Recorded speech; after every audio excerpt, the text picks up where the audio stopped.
ನಮಸ್ತೆ friends, good food land ಚಾನಲ್ಗೆ ನಿಮಗೆಲ್ಲರಿಗೂ ಆತ್ಮೀಯ ಸ್ವಾಗತ. ಇದು ನೋಡಿ ಮಂಗಳೂರು ಸೌತೆಕಾಯಿ. ಇದರಲ್ಲಿ ಇವತ್ತು ಸುಕ್ಕ ಮಾಡಿದ್ದೇನೆ ನಾನು. ಅದನ್ನು ನಿಮಗೆ ಸಹ ಹೇಗೆ ಮಾಡೋದೆಂದು ತೋರಿಸ್ತಾ ಇದ್ದೇನೆ.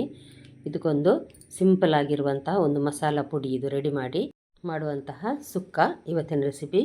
ಅನ್ನ ಗಂಜಿಗೆಲ್ಲ ತುಂಬ ಒಳ್ಳೆಯದಾಗ್ತದೆ. ಸರಿ, ಹಾಗಾದರೆ ಹೇಗೆ ಮಾಡೋದೆಂದು ನೋಡುವ. ನಾನಿಲ್ಲಿ ಒಂದು ಬಾಣಲಿ ಇಟ್ಟಿದ್ದೇನೆ. ಅದಕ್ಕೆ 1/4 ಚಮಚದಷ್ಟು ಮೆಂತೆಕಾಳು, ಸ್ವಲ್ಪ ಸಾಕು, ಕಾಲು ಚಮಚ ಅಂದರೆ ಒಂದು 2 ಚಿಟಿಕೆಯಷ್ಟು ಆಗ್ತದೆ. ಮತ್ತೊಂದು 2 ಸಣ್ಣ ಟೀ ಸ್ಪೂನಲ್ಲಿ ಕೊತ್ತಂಬರಿ ಬೀಜ, ಮತ್ತು ಬ್ಯಾಡಿಗೆ ಮೆಣಸು ಕೆಂಪು, ಉದ್ದ ಮೆಣಸು ಮಾತ್ರ ನಾನು ತೆಗೆದುಕೊಂಡಿದ್ದೇನೆ ಕಲರಿಗೆ ಅಂತ. ಗಿಡ್ಡ ಮೆಣಸು ಬೇಕಿದ್ದರೆ ಒಂದು ಹಾಕ್ಕೊಳ್ಬಹುದು. ನಾವು ಖಾರ ಕಡಿಮೆ ಅಂತ 3 ಹಾಕಿದ್ದೇನೆ. ಒಂದು ಸಣ್ಣ ಚಮಚ ಜೀರಿಗೆ. ಇದೆಲ್ಲವನ್ನು ಡ್ರೈ ರೋಸ್ಟ್ ಮಾಡಬೇಕು. ಈಗ ನೋಡಿ, ಡ್ರೈ ರೋಸ್ಟ್ ಮಾಡಿಟ್ಟು ತಣ್ಣಗಾಗಿದೆ. ಈಗ ನಾನು ಇದನ್ನು ಮಿಕ್ಸಿ ಜಾರಿಗೆ ಹಾಕ್ತಾ ಇದ್ದೇನೆ.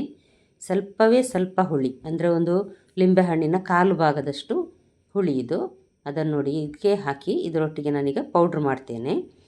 ಇದು ನೋಡಿ ಮಂಗಳೂರು ಸೌತೆಕಾಯಿ. ಇದನ್ನೀಗ ನಾನು ತೊಳೆದು ಸಣ್ಣದಾಗಿ ಕಟ್ ಮಾಡಿಕೊಂಡಿದ್ದೇನೆ. ಇದರ ನಡುವಿನ ಕಹಿ ಭಾಗ ಎಲ್ಲ ತೆಗೆದಿದ್ದೇನೆ, ಬೀಜ ಎಲ್ಲ. ಸಣ್ಣದಾಗಿ ಕಟ್ ಮಾಡಿದ್ರೇ ಇದು ತಿನ್ನಲಿಕ್ಕೆ ಒಳ್ಳೆಯದಾಗೋದು. ಮಸಾಲೆ ಎಲ್ಲ ಚೆನ್ನಾಗಿ ಎಳೆದಿರ್ತದೆ ಆಗ.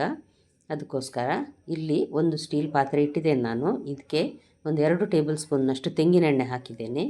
ಒಂದು ಸಣ್ಣ ಟೀ ಸ್ಪೂನ್ ಸಾಸಿವೆ ನೋಡಿ ಚಟಪಟ ಅಂತ ಇರುವಾಗ ಒಂದು 8 ಬೆಳ್ಳುಳ್ಳಿಯನ್ನು ಜಜ್ಜಿ ನಾನಿಲ್ಲಿ ಹಾಕಿದ್ದೇನೆ. ಇಲ್ಲಾಂದರೆ ಎಣ್ಣೆಗೆ ಬಿದ್ದ ಕೂಡಲೇ ಒಡೆಯುವ ಚಾನ್ಸಸ್ ಇದ್ದು ಕೈಗೆಲ್ಲ ಎಣ್ಣೆ ರಟ್ತದೆ ನಮಗೆ. ಅದಕ್ಕೋಸ್ಕರ ಮತ್ತು ಸ್ವಲ್ಪ ಅಂದರೆ ಒಂದು 3-4 ಎಸಳು ಕರಿಬೇವು ಹಾಕಿದ್ದೇನೆ ನಾನು ಇದಕ್ಕೆ.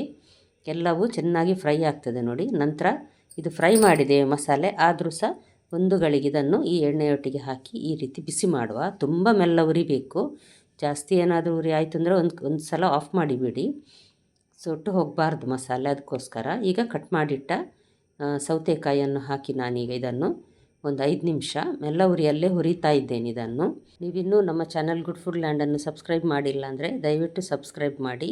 ಹಾಗೂ ನಿಮಗೆ ಈ ರೆಸಿಪಿ ಇಷ್ಟ ಆದರೆ ಖಂಡಿತ ಲೈಕ್ ಬಟನನ್ನು ಪ್ರೆಸ್ ಮಾಡಿ ಮತ್ತು ಫ್ಯಾಮಿಲಿ ಫ್ರೆಂಡ್ಸಿಗೆ ಶೇರ್ ಮಾಡೋದನ್ನು ಮರಿಬೇಡಿ. ಇಲ್ಲಿ ನಾನಿಲ್ಲಿ ಒಂದು 1/4 ಲೋಟದಷ್ಟು ನೀರು ಹಾಕಿದ್ದೇನೆ. ಜಾಸ್ತಿ ನೀರು ಹಾಕೋದು ಬೇಡ, ಯಾಕಂದರೆ ಸೌತೆಕಾಯಿ ನೀರು ಬಿಡ್ತದೆ. ಅದಕ್ಕೋಸ್ಕರ ನೋಡಿ ತುಂಬ ಸ್ವಲ್ಪ ನೀರು ಕಾಣ್ತದೆ ನಿಮಗೆ. ಒಂದು ಸಲ ಬಿಸಿಯಾಗುವವರೆಗೆ ಹೈ ಫ್ಲೇಮಲ್ಲಿಟ್ಟು ನಂತರ ಮೆಲ್ಲ ಉರಿಯಲ್ಲಿ ಇದನ್ನು ಬೇಯಿಸಬೇಕು. ಈಗ ನೋಡಿ, ನಾನೊಂದು ಸಾಧಾರಣ ಒಂದು ಸಣ್ಣ ಲಿಂಬೆ ಗಾತ್ರದಷ್ಟು ಬೆಲ್ಲ ಹಾಕಿದ್ದೇನೆ. ಅದನ್ನು ಒಂದೊಂದು ಸಾಧಾರಣ ಒಂದು ಟೇಬಲ್ ಸ್ಪೂನ್ ಅಂತ ಹೇಳ್ಬೋದು ಅಷ್ಟು ಬೆಲ್ಲ ಹಾಕಿದ್ದೇನೆ. ಮತ್ತು ರುಚಿಗೆ ಈಗ ಮುಚ್ಚಳ ಮುಚ್ಚಿ ಇದನ್ನು ಬೇಯಲಿಕ್ಕೆ ಇಡುವ. ಈಗ ಮೆಲ್ಲ ಉರಿ ಮಾಡಿದ್ದೇನೆ ನಾನು, ಕುದೀತಾ ಇದೆ. ಅದಕ್ಕೋಸ್ಕರ ಉರಿ ಮೆಲ್ಲ ಇರಲಿ, ಯಾಕಂದರೆ ನೀರು ನಾವು ಕಡಿಮೆ ಹಾಕಿದ್ದೇವೆ. ಮತ್ತು ನಡುವೆ ಒಂದೊಂದು ಸಲ ಈ ರೀತಿ ಮುಚ್ಚಳ ತೆಗೆದು ಚೆಕ್ ಮಾಡ್ತಾ ಇರಬೇಕು. ಕೆಲವು ಸಲ ತಳ ಹಿಡಿಯುವ ಚಾನ್ಸಸ್ ಇರ್ತದೆ. ಅದಕ್ಕೋಸ್ಕರ ನೋಡಿ, ಈಗ ಸ್ವಲ್ಪ ಅರ್ಧ ಬೆಂದಿದೆ ಅಂದಾಗುವಾಗ ಸ್ವಲ್ಪ ಉಪ್ಪು ಹಾಕಿದ್ದೇನೆ ರುಚಿ ನೋಡಿ. ಇದಕ್ಕೆ ನೋಡಿ ಈಗ ಸಾಧಾರಣ ಆಗಿದೆ ನೋಡಿ, ಫುಲ್ಲು ಡ್ರೈ ಸಹ ಆಗಿದೆ. ಮತ್ತು ತುಂಬ ಬೇಯಬಾರ್ದು ಇದು. ತುಂಬ ಬೆಂದರೆ ತುಂಬ ನೀರಾಗ್ತದೆ. ಅದಕ್ಕೋಸ್ಕರ ಸೌತೆಕಾಯಿ ಸಹ ಬೆಂದು ಮತ್ತು ಪುಡಿ ಆಗ್ತದೆ. ಅದಕ್ಕೋಸ್ಕರ ಸ್ವಲ್ಪ ಗಟ್ಟಿ ಇರುವಾಗಲೇ ನೋಡಿ, ಈಗ ಅದು ಸರಿ ಇದೆ, ಸ್ವಲ್ಪ ಗಟ್ಟಿಯೇ ಇದೆ, ಆದರೆ ತಿನ್ನುವಾಗ ಸಹ ರುಚಿ ಆಗ್ತದೆ. ಹಾಗಾಗಿ ನೋಡಿ, ಈಗ 1 ಕಪ್ಪಿನಷ್ಟು ನಾನು ಫ್ರೆಶ್ ತೆಂಗಿನ ತುರಿಯನ್ನು ಈಗ ಹಾಕ್ತಾ ಇದ್ದೇನೆ. ಹಾಕಿ ಒಂದು ಸಲ ಈ ರೀತಿ ಚೆನ್ನಾಗಿ ಮಿಕ್ಸ್ ಮಾಡುವ. ಮಸಾಲೆ ಎಲ್ಲ ತೆಂಗಿನ ತುರಿಗೆ ಸಹ ಹಿಡಿಬೇಕು.